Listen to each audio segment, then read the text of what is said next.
Last week, we reported the bombshell news that Robert Wagner has been named a person of interest in the death of his wife, legendary actress Natalie Wood. "Help me, I'm drowning." Those were the screams a woman heard drifting across the dark water on November 29, 1981. But no help came. The next morning, the body of movie star Natalie Wood was found. For decades, her passing was called an accident. But the case was reopened and the findings are explosive. Investigators found the official story is full of holes. The bruises on her body don't match an accidental fall, and the timeline of that night just got blown apart by new testimony that points to a dark and violent struggle on board her yacht. A 40-year-old secret surfaces. For more than 40 years, the tragic passing of Natalie Wood was a closed book, a dark piece of Hollywood history filed away as an accidental drowning. The story was simple, almost too simple. A beautiful movie star, a weekend boat trip to Catalina Island, a little too much to drink, and a fatal slip into the cold Pacific. The world mourned and life went on. For decades, that's what everyone believed. But not all things are what they seem. The case was never truly cold. It was frozen. Questions piled up, but the answers were always thin. Why would a woman with a lifelong, paralyzing fear of dark water go anywhere near the edge of a boat in the middle of the night? Why were there so many bruises on her body, documented in the original autopsy? And why did the stories of the three men on that boat, her husband Robert Wagner, her co-star Christopher Walken, and the yacht's captain Dennis DeVerne, seem to contradict each other? And then, in 2011, the case blew wide open. The Los Angeles County Sheriff's Department announced they were reopening the Natalie Wood investigation. The public was stunned. Why now, after 30 years? The police were tight-lipped at first, only saying they had received new and substantial information. The whispers started immediately, but it wasn't until a few years later that the real bombshell dropped. In February 2018, investigators held a press conference. They announced that for the first time, they were officially naming Natalie's husband, Robert Wagner, a person of interest in her passing. This was huge. A person of interest isn't the same as a suspect, but it's the official step just before it. It means the police believe he knows more than he is saying and that his story doesn't line up with the new evidence. What investigators found when they looked again wasn't a single smoking gun. It was, to put it mildly, a mountain of inconsistencies. Lieutenant John Carina, the lead detective on the reopened case, gave an interview that sent shockwaves through Hollywood. He stated publicly that Wagner's version of events just didn't add up. He said that Wagner had refused to speak with detectives since the case was reopened. Think about that for a second. Investigators are re-examining the night your wife passed away and you refuse to talk? That alone looked terrible. Carina went even further, saying, "We have a lot of new evidence. We have a lot of new witness statements. We're a lot closer to understanding what happened." The thing nobody tells you is just how recent these developments are. In the last few years, even more witnesses have come forward. One man, who was only a teenager at the time, was working as a deckhand on a boat moored just a few yards away from the Splendor, Natalie's yacht. He finally gave his official statement to police. He claims he heard a violent, terrifying argument coming from the yacht late that night. He described hearing a woman screaming for help, the sounds of a physical struggle, and then a sudden, chilling silence. His account, which was buried or ignored for 40 years, matches other whispers that detectives dismissed back in 1981. This new testimony is a huge focus for investigators. It's why author Marty Rulli, who has spent decades on this case, is pushing for a grand jury investigation. A grand jury would have the power to force people to testify under oath. The problem is, Robert Wagner is now in his 90s. Time is running out. Investigators believe the answers are there, but the protection that Hollywood offered its biggest stars back in the 80s is still holding strong. Detectives now say they don't believe Natalie was alone when she went into the water. They believe the bruises, the screams, and the changing stories all point to a physical fight. The original accident ruling, they believe, was a rush to judgment, and perhaps a deliberate cover-up to protect one of Hollywood's biggest names. The timeline itself is the biggest red flag. The delay in calling for help was enormous, but what investigators found in the original files was even more disturbing. A party that night turned into a nightmare of jealousy and rage. The smashed wine bottle. To understand what investigators found, you have to go back to that night. It was Thanksgiving weekend, November 1981. Natalie Wood, at 43 years old, was in the middle of a major career comeback. She was filming the science fiction movie Brainstorm with her co-star, the intense and famous actor Christopher Walken. To celebrate the holiday break, she, Walken, and her husband Robert Wagner took their 60-foot yacht, the Splendor, to Catalina Island. The only other person on board was the young captain, Dennis Davern. The mood, however, was anything but festive. The weather was bad, cold, windy, and the water was choppy. But the real storm was inside the boat. There was tension in the air, and it was thick. By all accounts, Robert Wagner was consumed by jealousy. He was reportedly jealous of the time Natalie was spending with Walken, and he was convinced their friendship wasn't just professional. What many overlooked is that he was also said to be jealous of her career. Natalie was a huge star, an icon. Wagner was famous, mainly for his TV show Heart to Heart, but Natalie was on another level. Her comeback in Brainstorm was all anyone was talking about. Wagner, it seems, couldn't handle her success. On the night of November 28th, the group went ashore for dinner at Doug's Harbor Reef, a local restaurant on the island. Witnesses there, including the restaurant staff and other diners, said the group was drinking heavily. We're talking bottles of champagne, wine, and cocktails. They were loud, and they were arguing. The fight was between Wagner and Walken. Restaurant staff overheard them in a heated debate. Walken was encouraging Natalie to focus on her career, telling her she was a great artist and needed to keep pushing. Wagner, it seemed, wanted her to slow down, to be a wife and mother, and to step back from the spotlight he felt he deserved. The fight got so intense that it followed them back to the yacht. They returned to the Splendor around 10:30 at night, and they kept drinking. This is where the stories get dark. Once back on the boat, things exploded.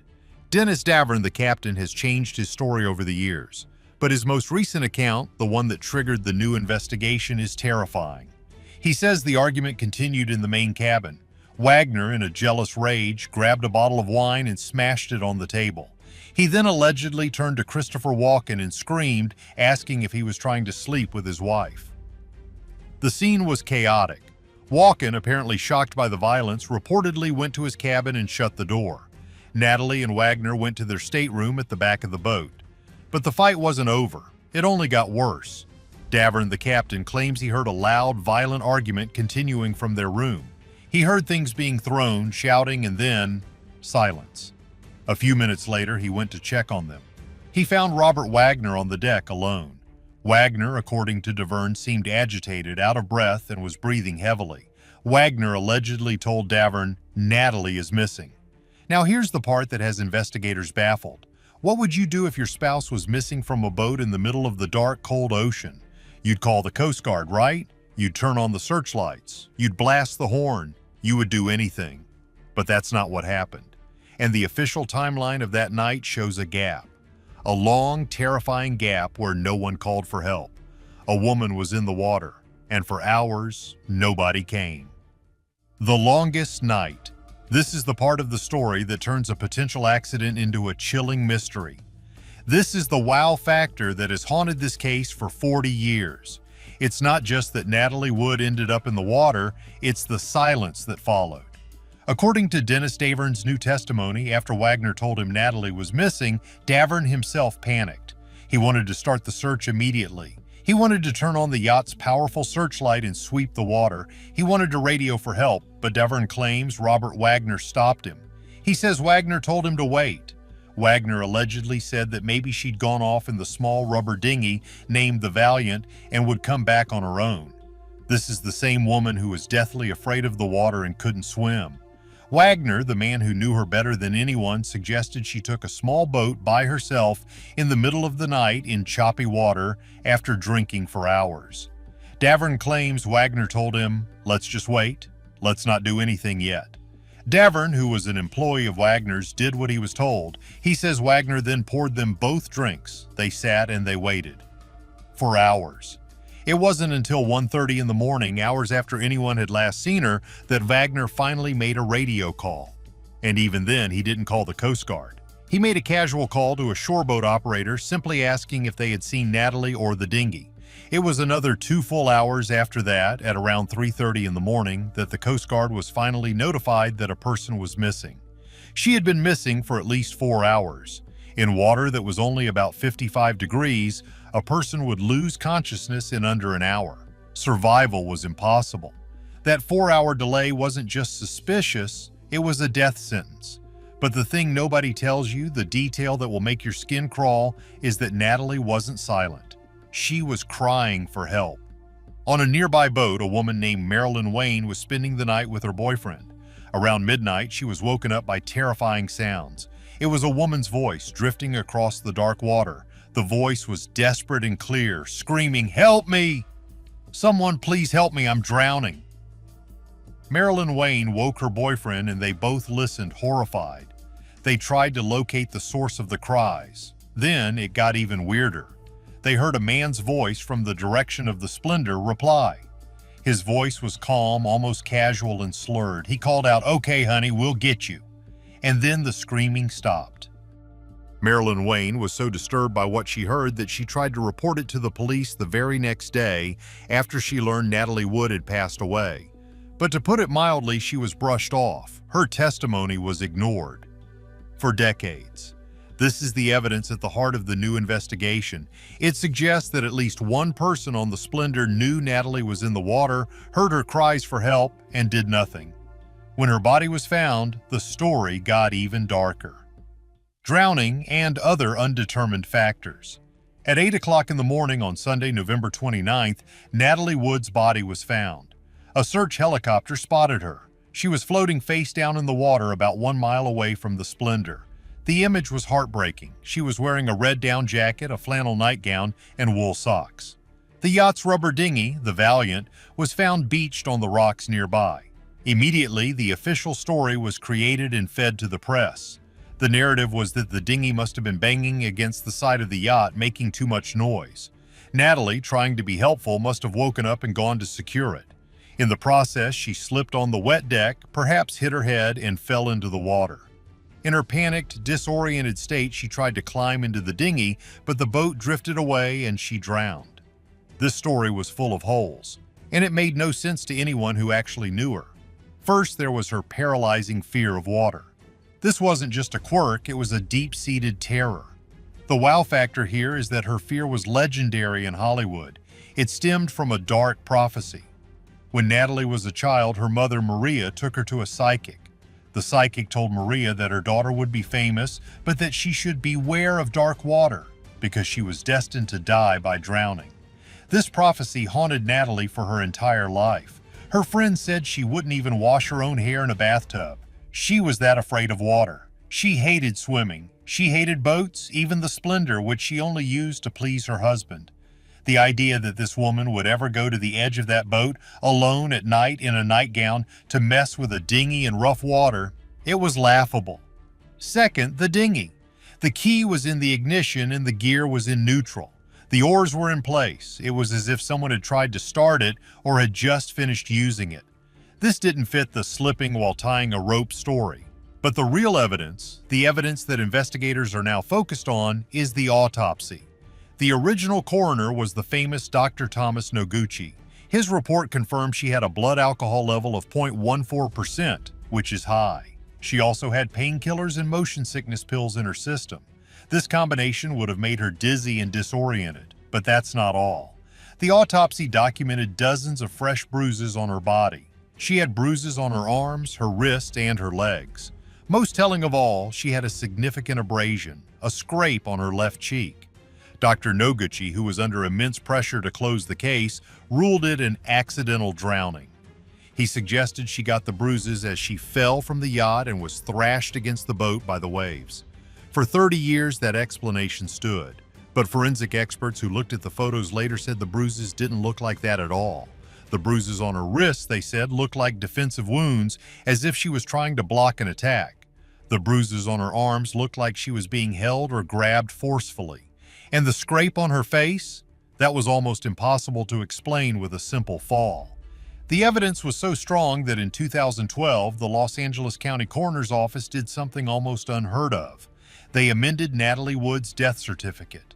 They officially changed the cause of death from accidental drowning to drowning and other undetermined factors. This was a legal bombshell. It was the government officially saying we do not believe this was an accident.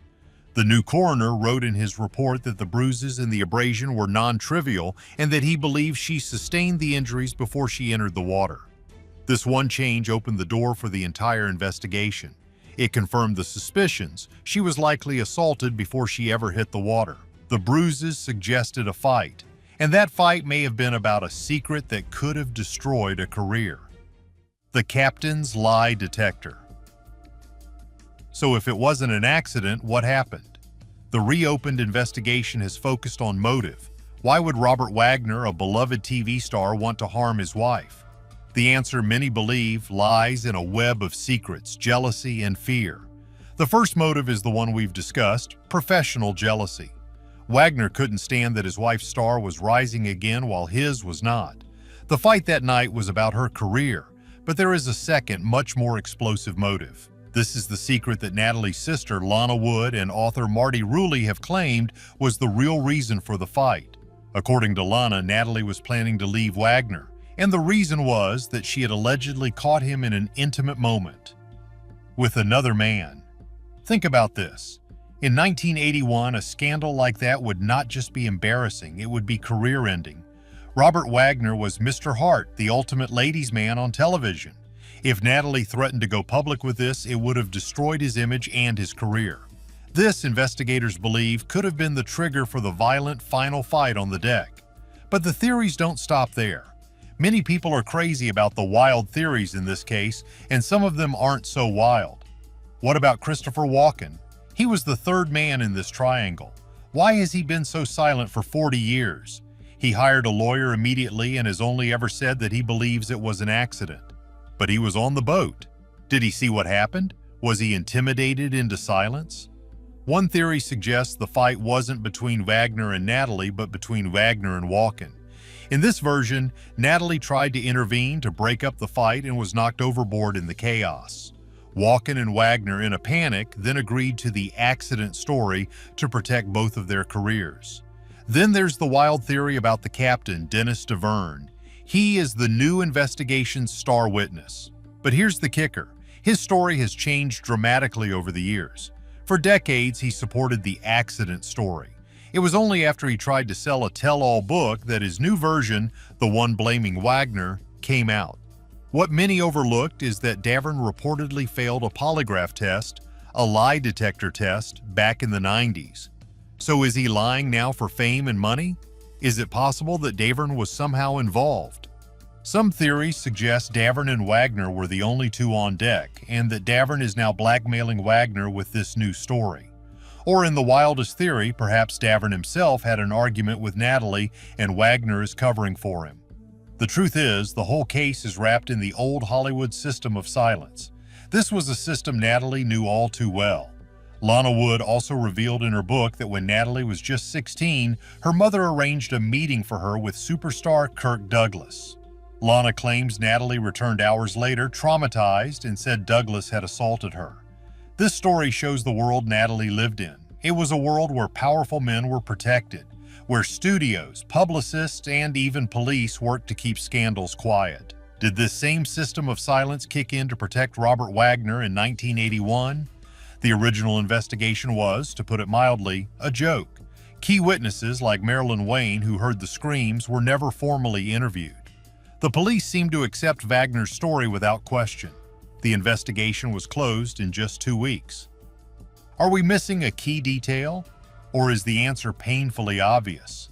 We have a jealous husband with a potentially career-ending secret. We have a violent argument and a smashed wine bottle. We have new witnesses who heard screams and a struggle. We have an autopsy report amended by the coroner that shows bruises from an assault. And we have a person of interest who refuses to speak. The case is officially stalled due to lack of new evidence. Wagner remains a free man. We may never see a courtroom. But what investigators found wasn't an accident. They found a dark, cold-blooded story protected for 40 years by a Hollywood system that values stars more than the truth. The rabbit hole of lies. The case against Robert Wagner feels heavy. The motive, the argument, the bruises, the witnesses who heard a woman screaming. It all points to a dark, cold-blooded story of a Hollywood superstar getting away with murder. But what if that story, as shocking as it is also a distraction? What if the truth is something else entirely? Something stranger, more twisted, and hidden even deeper under layers of Hollywood lies? The investigation into Natalie Wood's death isn't just a single path. It's a maze. And we've only explored the first few turns. The theories about what really happened that night get much, much wilder. Let's go back to the single most confusing piece of evidence, the dinghy. The one thing everyone agrees on is that Natalie Wood was terrified of dark water. She hated it. She had a deep, lifelong phobia. So why would she, in the middle of a cold November night, after a terrible fight, go to the ship's swim step to untie a rubber dinghy? The story Wagner's team tells, that she was trying to secure the dinghy because it was banging against the hull and keeping her awake, is laughable. As Dennis Davern and others have pointed out, the Valiant dinghy had a heavy motor. It wasn't banging, and if it was, she would have woken her husband or the captain to fix it. So she wasn't securing it. That leaves two options. Option one, she was trying to escape. The fight with Wagner was so violent, so terrifying, that she felt her only way out was to get in that dinghy and flee to the shore, even in the dark, even over the water she feared. This paints a grim picture of her final moments. But there is a second, far more explosive possibility. What if she wasn't running from something, but to something? Think about it. The only thing that could override a lifelong phobia is a motive that is just as strong. Fear of a violent husband is one, but what about passion? This is the theory of the secret rendezvous. What if Natalie wasn't planning to go to the shore? What if she was planning to meet someone else? We've heard the theory that Wagner was cheating, but what if the secret was Natalie's? Imagine this scenario. The fight that night wasn't just about her career. It wasn't just about Wagner's alleged secret.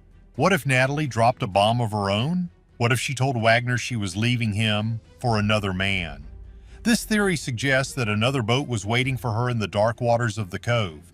She was using the dinghy to leave the Splendor for good and go to this other person. This instantly flips the motive. It gives Wagner a powerful classic motive for murder, pure rage-filled jealousy. But it gets wilder. Some have suggested that this mystery man wasn't just waiting. What if he came to the Splendor? This is the fourth man theory. In this version, the argument on the deck wasn't just between Natalie and Wagner, it was between Wagner and Natalie's secret lover who had pulled up to the Splendor in his own boat. Think of the chaos, a yelling match on the swim step. Wagner, Walken, Natalie, and a Mr. X. In this scenario, a fight breaks out, punches are thrown. Natalie tries to intervene, just like in the theory involving Walken, and she is pushed or falls into the water. This would explain everyone's silence. Wagner would be covering up a fight that led to his wife's death. Walken would be covering up the fact that he was a witness to it all. And the mystery man? He would have sped off into the night, vanishing to protect his own name, leaving Natalie to die in the dark. This theory, if true, explains the cover-up. It wasn't just old Hollywood protecting one of its own, it was two powerful men, Wagner and Walken, and one unknown man, all agreeing to the accident story to save themselves from a scandal that would ruin all of them. The theories so far have one thing in common. They assume Natalie was murdered. But there is another theory. It's tragic, it's dark, and it also fits the facts, just in a different way. What if Robert Wagner is telling the truth? Mostly. What if the fight happened just as Davern said? It was loud, it was violent, and it was about jealousy. Bottles were smashed. Wagner screamed at his wife, and Natalie, distraught, humiliated, and trapped on a boat with the man she once loved, simply broke. Natalie Wood had a dark side. She had a history of depression.